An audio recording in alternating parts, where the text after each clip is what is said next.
आपकी हड्डियों को मजबूत करता है और आपके इन्फेक्शंस और इलनेस के ख़िलाफ़ फाइट करने में मदद देता है। वही बात आ गई कि आपकी इम्यूनिटी जब स्ट्रॉन्ग होगी तो आप इन्फेक्शन छोटे मोटे जितने भी हैं उससे सुरक्षित और रिलीफ हासिल कर सकते हैं। नंबर 3 पे है जी हार्ट हेल्थ। अगर आप एक सेब रोज़ाना खाते हैं तो इससे आपकी दिल को तक़वियत बचती है, आपका दिल की हालत अच्छी होती है। इससे क्या होता है कि इसके अंदर सोल्युबल फाइबर्स होते हैं, आपके कोलेस्ट्रॉल लेवल को ये कम करता है। उसके साथ साथ इसमें एक कंपाउंड पाया जाता है जिसका नाम है फ्लेवोनॉइड्स।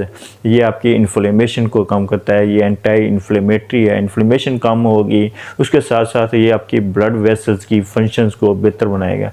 तो आपका कोलेस्ट्रॉल लो हो गया, आपके ब्लड वेसल्स का फंक्शन बेहतर हो गया, आपका ब्लड प्रेशर ठीक हो गया, आपकी इन्फ्लेमेशन कम हो गई। तो ये सारी बातें क्या करती हैं, आपके हार्ट हेल्थ को स्ट्रॉन्ग करती हैं, दिल की सेहत अच्छी होती है। नंबर 4 पे यह है कि वेट मैनेजमेंट। वेट मैनेजमेंट फिर बात आ गई कि इसके अंदर डाइटरी फाइबर बहुत